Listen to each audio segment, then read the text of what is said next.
Lionel Messi, Lionel Scaloni কিংবা আর্জেন্টিনার তারকা ফুটবলারদের সবাই ছিলেন, কিন্তু এমন একজন মানুষ আছেন যিনি ক্যামেরার সামনে খুব একটা আসেন না, অথচ পর্দার আড়াল থেকেই আর্জেন্টিনার টেকটিক্যাল প্ল্যানের বড় অংশ নিয়ন্ত্রণ করেন। তিনি মাতিয়াস মান্না।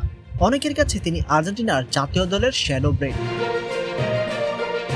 মাতিয়াস মান্নার কাজ মাঠে নেমে গোল করা নয়, কিন্তু গোল তৈরির পরিকল্পনা সাজানো। প্রতিপক্ষের প্রতিটি ম্যাচ ঘন্টার পর ঘন্টা বিশ্লেষণ করেন তিনি। কোন ডিফেন্ডার চাপের মধ্যে ভুল করেন, কোন মিডফিল্ডার স্পেস ছেড়ে দেন, কোন ফুলব্যাক উপরে উঠে গেলে পেছনে ফাঁকা জায়গায় তৈরি হয়, এমন অসংখ্য তথ্য সংগ্রহ করে কোচিং স্টাফ ও মেসিদের হাতে হাতে তুলে দেন। মাতিয়াস মান্না মেসিদের ভিডিও অ্যানালিস্ট। তার দেওয়ার তথ্যের উপর ভিত্তি করে সাফল্য পাচ্ছে আর্জেন্টিনা।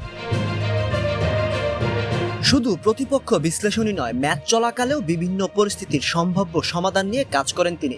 কখন প্রেস বাড়াতে হবে, কখন ব্লক নিচে নামাতে হবে, কোন জায়গায় আক্রমণ করলে প্রতিপক্ষ বেশি ভাঙবে, এসব নিয়েও কোচিং স্টাফের সঙ্গে নিয়মিত আলোচনা করেন। বলা হয় ম্যাচের আগে স্কালোনির হাতে যে বিশ্লেষণ পৌঁছায় তার বড় একটি অংশই আসে মাতিয়াস মান্না টিম থেকে। আর এখানে শেষ নয়, মেসিকে কোন জোনে বল পেলে সবচেয়ে বেশি কার্যকর হবে, কোন মুহূর্তে তাকে ফ্রি রোলে খেলতে দেওয়া উচিত, কিংবা প্রতিপক্ষ যদি ডাবল মার্কিং করে তাহলে বিকল্প আক্রমণের পথ কি হবে, এসব নিয়েও বিশদ পরিকল্পনা তৈরি করা হয়। অবশ্য মাঠে শেষ সিদ্ধান্ত নেন কোচ এবং খেলোয়াড়ই, তবে সেই সিদ্ধান্তের পেছনে তথ্যভিত্তিক প্রস্তুতি গড়ে তুলতে গুরুত্বপূর্ণ ভূমিকা রাখেন মান্না।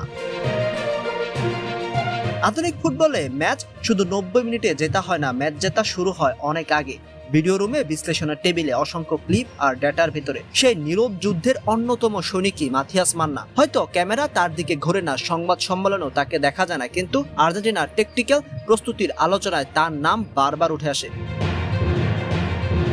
তাই আর্জেন্টিনার সাফল্যকে শুধু মেসি, স্কালোনি কিংবা তারকা ফুটবলারদের গল্প হিসেবে দেখলে পুরো ছবিটা দেখা হবে না। পর্দার আড়ালে থাকা এমন বিশ্লেষকরা আধুনিক ফুটবলে বিশাল পার্থক্য করে দেন। আর সেই কারণেই মাতিয়াস মান্নাকে অনেকেই আর্জেন্টিনার নীরব কৌশলবিদ, অদৃশ্য শক্তি কিংবা টেকটিক্যাল মস্তিষ্ক বলে অভিহিত করেন। মাঠে তার উপস্থিতি দেখা যায় না, কিন্তু তার বিশ্লেষণের ছাপ অনেক সময় পুরো ম্যাচের পরিকল্পনাতেই স্পষ্ট হয়ে ওঠে।